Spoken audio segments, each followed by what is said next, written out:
Hello there. Welcome to HW News. Today, we bring to you a special interview between Clevelander Sonny Caputo and HealthWiser scientist Dr. Samantha Ward about the increasing issue of global warming today. Hello, my name is Lady Ward, Dr. Samantha Ward, and today I will be interviewing a Clevelander by the name of Sonny Caputo. Welcome, Sonny. Hello there, Dr. Samantha. Hello. Thank you for having me. It's a real nice mug you got here. Right, on with the questions. How has global warming affected life in Cleveland? Well, it's really affected life in the Clevelands. Let me tell you, Dr. Samantha, I mean, it's crazy over there. There are floods and droughts, and the storms are just out of this world. I mean, there's so much pollution, you can barely breathe. It's horrible. There's zero foliage. I know, it sounds funny, but it's not funny. It's not a joke. There's zero foliage. And, no trees, no forests. And the compound, the drive-in was beautiful. There were four colors. It really is. And it was just beautiful. And there's none of that in the Clevelands. There's no more trees. There's no more forests. There's no more all the cute little forest animals. They're all gone. They've been overrun by all the splices from the compounds. It's just horrible. There's waste in the streets. And the clean water is scarce because of all the oil and the pollution, and the acid rain is destroying our buildings. My last apartment was just crumbled to the ground by all the acid rain. I didn't even know there was apartments in the Clevelands. Yeah, not anymore because of that acid rain, let me tell ya. And it's all the ice caps melted in Antarctica and stuff a long time ago. And the sea levels rose, and the coastal cities were all flooded because all those rising sea levels. Life in the Clevelands will never be the same, Dr. Samantha. Well, it will never be the same. Wasn't that a little overdramatic, or is that what actually? That's how it is in the Clevelands, Dr. Samantha, okay? I know you don't know because you live in this nice little compound here, okay? Yeah? But life in the Clevelands, it's not very good right now, okay? The entire world. It's just this global warming thing. Sounds awful. It's just ruining our Earth. And if we don't do anything about it, then the whole Earth is just going to crumble right into outer space and float away in a million bits. It's awful. Well, that's very unfortunate. But yeah, it is. I live in the compounds and... Yeah, I know you do, Dr. Samantha. Okay, you don't got to rub it in, huh? Right. Next question. Do you think global warming is the main reason for the conditions in the Clevelands? Yeah. Let me tell you, Dr. Samantha, I do. I do think that. There are so many things going on. You know what? People lost their jobs, and That's terrible. It's awful. Everything is just crumbling right to the ground, and there's so many, the crime level's gone way up, the homicides, it's just awful.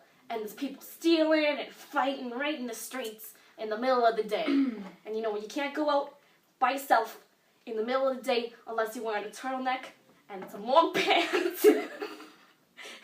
And that outfit just makes me laugh because it's just so ugly in the Clevelands. Because global warming, it was a big chain reaction. You know what it caused? And so problems. Let me clear something. Let me clear something up. So you're saying that global warming is the cause of you needing to wear turtlenecks? Yes, Dr. Samantha, that's exactly what I'm saying. Because, you know what? The global warming caused all these fluctuations in the weather, and then, it's like a big chain reaction. It led to the crime, and it led to the deterioration, and there's so many people, all the disease and the malaria. Oh my God, Dr. Samantha. Don't even get me started on the malaria. I mean, come on. Malaria doesn't exist in the compounds. We're all very healthy. No, I know, Dr. Samantha. You're very healthy, all right? You need to go disinfect yourself after this interview. I'm sure you did before, right? Uh-huh. What? That's good. Good. Let's hope you did, because... Okay, right. well, anyways. All right. How do you think we could have avoided this situation? Well, you know what? I think that if a long time ago, in sort of the 2000, 2014 kind of area, if people would have just, gotten their stuff together and just, had realized it and had stopped taking their cars everywhere and leaving the lights on and all the greenhouse gases. I mean, come on. Really? It's not that hard. Everybody knew about global warming back then. They knew the ice caps were melting. They knew the polar bears were dying. They knew it all. And they didn't do anything because they were too dang lazy. So now we gotta live with all their mistakes. So, you know what? If I had to tell ya, if I could go back to 2014 and tell all those people what to do, I would tell them, you gotta stop this whole global warming thing. Well, we're not in 2014, and you can't go back in time, so Well, unfortunately, you're going to have to deal with the consequences. Unless, of course, you're privileged and you live in the compounds like I do. Did I mention I was a scientist? Yeah, I did. I heard that already. Okay, so Samantha, don't go rub it in my face. Right. Do you think, with all the technology we have now, that we can better sort of our carbon footprint with, we can sort of reduce things now that we have new technology? What do you think? You know what, Dr. Samantha? I mean, in the compounds, they got all these sort of fancy knickknacks and gadgets and whatchamacallits. There's just Pigoons. Oh yeah, Very effective. Pigoons, very effective, okay. They are just, you guys got all this fancy technology and you're like, oh, I can kill global warming with my fancy doodads. Not quite. But to carry on. Well, this is why I'm conducting this interview, to see how we can sort of work together to get past this problem. Yeah, okay. Okay, there, Dr. Samantha. There. All right. And I think that brings an end to our interview. Thank you. Your input has been very helpful, and we will take into consideration everything you've said.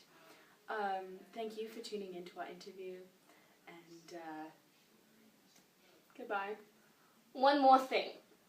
I think the technology, if you in the compounds could create a time machine and go back in time to like 2010 or like 2014 or something, then you could like fix global warming. Because all those people back then, they knew what was happening, they knew what was going on. They're like, oh no, we don't gotta fix that. We'll just wait for the other generation. Ain't nobody got time for that. Let me tell you, right? I mean, ain't nobody got time for that. But, they just could have fixed it. And they just gotta... So you're saying... take the bus. Ride your bike. You wouldn't have... We're all gonna die. Okay. So you're saying we should create a time machine and that would fix all our problems. That's what you're because saying. we could go back in time and fix global warming before it came to this state of affairs. You know what I'm saying? Like, I don't. You could... I don't really. Because, when you think about it, back then, they knew about global warming. It was already happening. The polar ice caps were melting, and there was all these crazy tsunamis and tornadoes and earthquakes. I have a question though. Do you think it's too late now, or do you think that there's a limit? Because I think we're all gonna die. I'm getting there, Butterfingers. I think we're all gonna die. Okay? Because you know what? It's just. But don't you have some sort of hope and faith that? No. Nope. Because all the hope lies with the people in the compounds, all these fancy scientists, and whatchamacallit. Very true. So they don't really care about us, the pleblanders, because they don't have to deal with that. They don't have to deal with the poop flowing down the streets. They don't have to deal with the garbage everywhere. They don't have to deal with any of this pollution or all the sickness. Or they don't have to deal with crumbling apartment buildings crushing you in your sleep. They just don't have to deal with that. So they don't care about us. They can just go live their fancy compound life and use all the fancy technology to make them a fancy sandwich that they can just eat in their fancy house that isn't going to collapse on them at any moment because of the acid rain. I do think that you are over-exaggerating just a little bit. Okay, Dr. Samantha? If this would have been over-exaggerating like 100 years ago, this would have been considered over-exaggerating. But they could have fixed it, and they didn't. So, yeah. All right. Well, this has definitely been most amusing, and I'd like to thank you for joining me today. And thanks, Dr. Samantha. Well, yes, this brings an end official end to our interview. And I leave you with this question, viewers. My friend here, what's your name again, dear? Sony Caputo. Sony Caputo. You laughing at my name? Name of my grandfather. Sony. Apparently it's some fancy gizmo they had back in the olden days, 2010.